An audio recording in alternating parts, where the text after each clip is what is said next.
Fast way के सभी दर्शकों का स्वागत है। मेरे साथ आज पठानकोट के एमएलए श्री अमित विज जी हैं।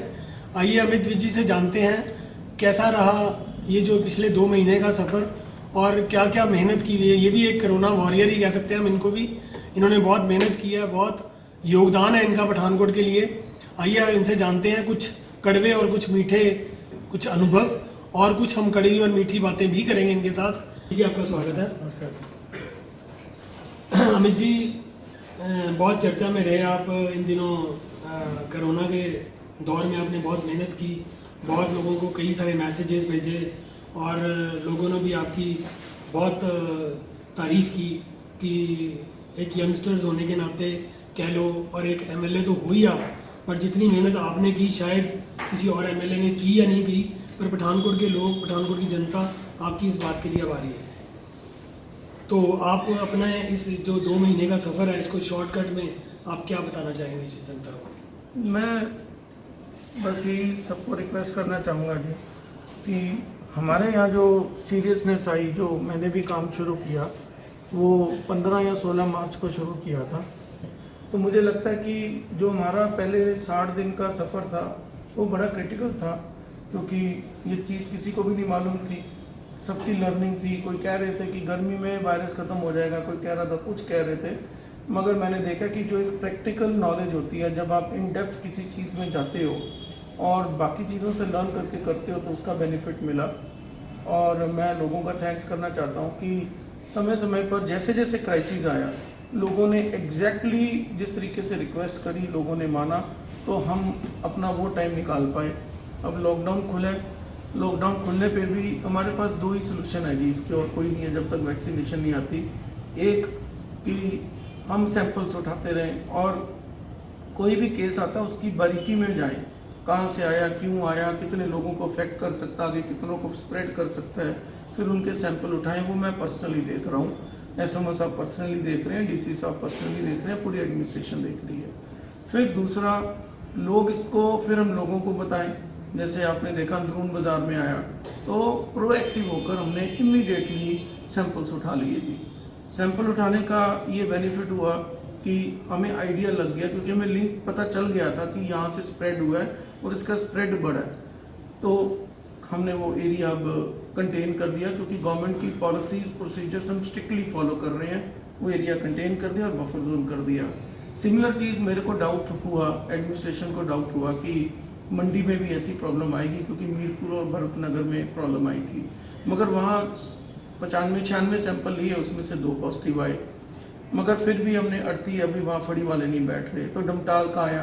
तो लॉकडाउन के बाद ये 3 मेजर चीज़ें हमने फेस करी, उसको हम अब मैनेज कर रहे हैं, हैंडल कर रहे हैं। जो प्रिकॉशनरी मेजर्स हम लेते रहेंगे, क्योंकि आज की डेट में हमारे पास लोगों की सेहत पहले है और जो बिजनेस वगैरह है वो तो हमने चलाना ही है, मगर हम लोगों की जो हेल्थ है उसको कॉम्प्रोमाइज़ नहीं करेंगे। एक बहुत बड़ा र्यूमर था कल सिटी के अंदर, जब 19 केस आए तो लोगों के में ये र्यूमर था कि पठानकोट दोबारा लॉकडाउन होने वाला है। नहीं, मैं आपको बताता हूँ ये केस कैसे आए।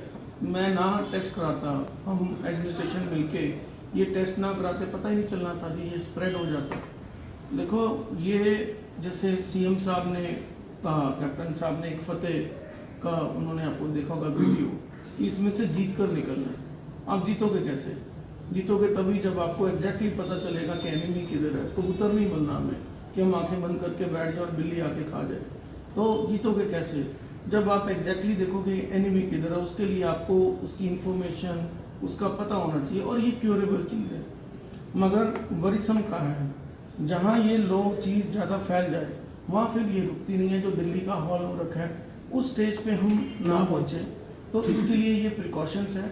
जब तक वैक्सीनेशन नहीं आती हम लेते रहेंगे जी। कल ये था कि जैसे केसेस बढ़ रहे थे, जैसे कल 19 आए, भगवान ना करे हम अगर नेगेटिव सोचें, वैसे तो नेगेटिव नहीं सोचना चाहिए, अगर हम नेगेटिव सोच के चलें कि अगर भगवान ना करे कल को 20 केसेस रोज़ के आने शुरू हो जाते और उसमें से कुछ सीरियस होने शुरू हो जाते, क्या हमारे पठानकोट में अरेंजमेंट्स हैं सीरियस पेशेंट्स को डील करने के लिए? देखो, अभी हमने जो हमारे पास है, अगर कोई पेशेंट सीरियस होता है एकदम, अभी उसकी फैसिलिटी हमारे पास अमृतसर में है।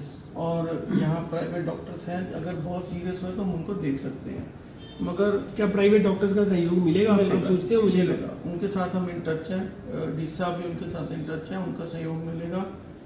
जैसा कि एमएलए साहब ने बताया कि डरने की कोई ज़रूरत नहीं है। जैसा कि कल पठानकोट में भी र्यूमर था कि शायद दोबारा से लॉकडाउन हो जाएगा, ऐसा कुछ नहीं है।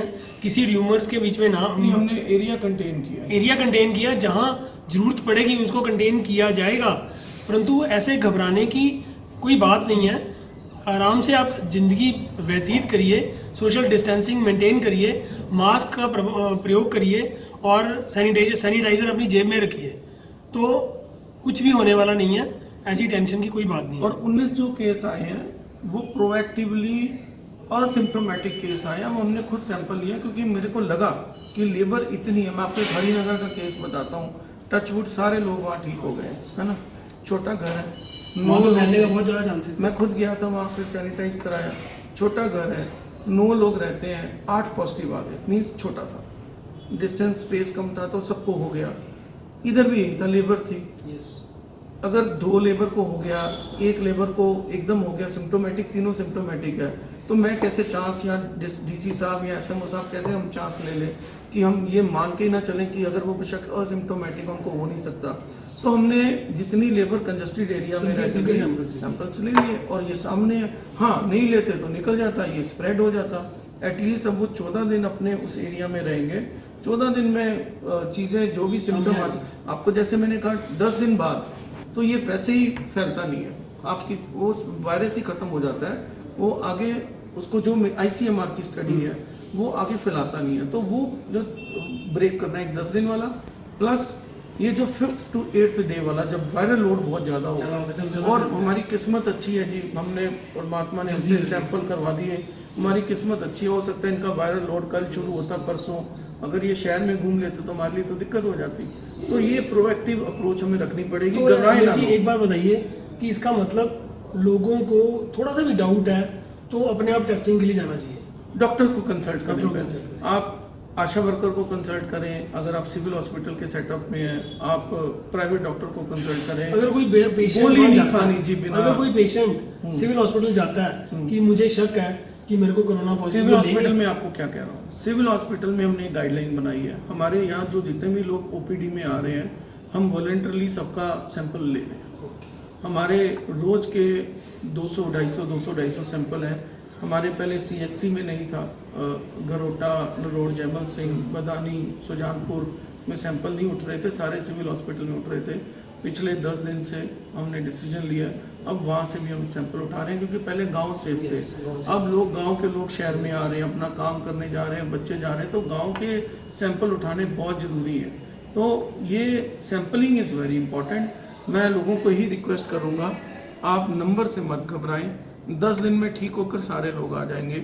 नंबर से इसलिए नहीं घबराना, आपको मैं फिगर शेयर कर रहा हूँ कि आज 6 लोग ठीक होकर घर गए हैं। एक प्रॉपर सिम्टोमेटिक थे, भगवान की दया से वो भी ठीक होकर अपने घर चले गए हैं। तो आप नंबर से मत घबराएं। मेरे को एडमिनिस्ट्रेशन के साथ मिलके, डीसी साहब और एसएमओ साहब से मिलके सैंपलिंग हमें करने दें, सैंपलिंग में सपोर्ट करें। आप नंबर से मत घबराएं। हमारा क्या है कि हम आइडेंटिफाई कर लें कि, और आने भी नहीं है, मैं आपको फ्रैंकली बता रहा हूँ, जितने भी ILI पेशेंट आ रहे हैं उसमें बहुत कम लोग हैं जो पॉजिटिव आ रहे हैं। तो मैं आपको ये करूँगा, उसमें मत घबराएं। अगर पॉजिटिव आ भी जाता है तो भी घबराने की जरूरत नहीं है, ठीक होके वापस आ जाएंगे। टाइम निकालना है जी, 4 महीने का टाइम निकालना है, 3 महीने का टाइम निकालना है, जब तक ये पीक में जाकर अपने आप डाउन नहीं होता या कोई वैक्सीनेशन नहीं आती।